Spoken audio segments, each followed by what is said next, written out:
Hello guys, Glaze here with another video for you. I thought of this idea of how to build a CSGO team just out of the blue really, because I thought that even though lots of players may have already built a CSGO team or are in one currently, they are lacking some elements of chemistry that you could have had if you took a level 6 player instead over a level 10 for example. First I'm going to speak about the different types of players you will find when looking for a team and how to build a team around or with them. Understanding the roles. First step to any team is having the roles of the players. We know all players can entry and support in different situations, however you should aim to get players who can fill these to create an all-rounded team. These roles are IGL, AWPer, support, entry, and last but definitely not least, a star player. Even though a star player isn't exactly a role, it is just a great starting point to build a team around.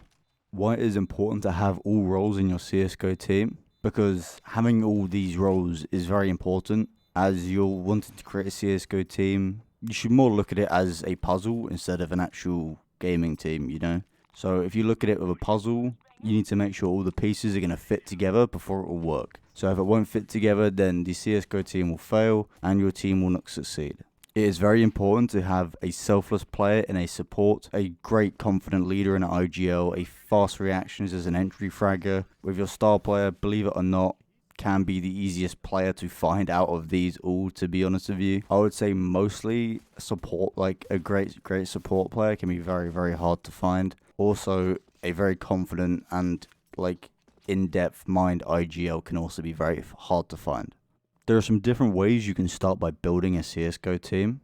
There are some options you can have while looking for the first few players to recruit for your team. Trying to get an IGL as one of the first players can be a great idea because they will always have a set idea of how they want to IGL and how they want to play CS. So having that player initially will allow them to sort of pick their players as well to build for their play style.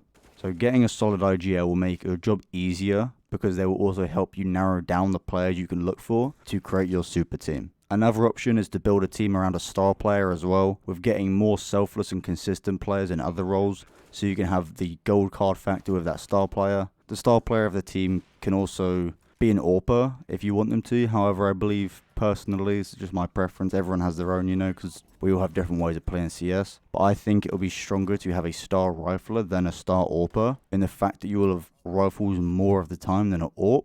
And also you can create more pressure in close range scenarios than with an AWP, because they have to be set up in a very specific way and certain places they can play. Where to look for players. Some places you can look for players are websites like TeamFind, Teams.gg, or even Reddit pages can be a great idea. With Discord servers as well, like Counter-Strike, TeamFinder, or CSTF for short. These places give players an opportunity to advertise themselves to a larger audience and for you to find new talent that way as well. Also, you can just do it through Faceit as well. So if there's some players you really got along with in a pug or something like that, you can talk to them and see if they want to play more and if they're interested in building a team. Some things that are very important for you to look for in every player of your team is that they all have the same goals.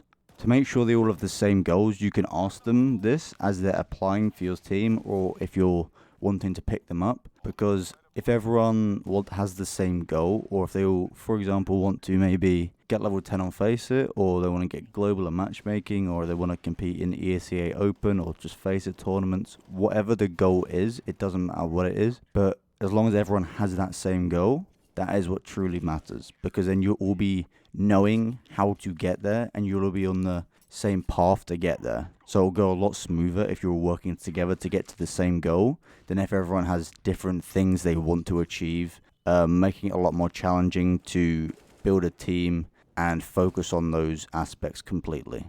Also making sure the players that you look for and find are not toxic or rage or anything like that. It's because that can be very hard on the team sometimes, to have someone who might get annoyed at his teammates or just get annoyed in general, really. So everyone needs to be pretty level-headed and calm, and being able to take criticism from each of their teammates and not take it personally, and just understand that everyone wants to improve, and these little things each of your teammates can say to you, or your coach if you have one, can help you and you guys improve a lot. So don't take it personally like you're an awful player. They think you're good, it's just they think you could do this thing slightly differently, to help you improve even further.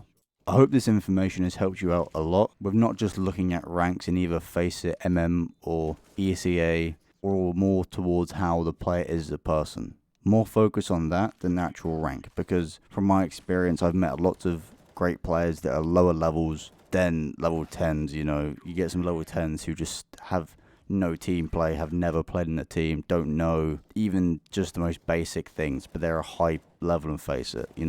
That's not what it's all about in Team CS. You need a team player, you need someone who can work with a team, work with people, all those different things. So give people that are lower level a chance to prove themselves, okay, before making a judgment that they're not ready for a team. It's also important to make sure their play style and their mindset also fits the team, so you will have the same goals and also how you want to play CS. Because there's lots of different ways you can play CS as a team, but it's important everyone is on board and understands how you guys are going to play CS together. As always, guys, thank you so much for watching. I hope you have a great day, and I'll speak to you very, very soon.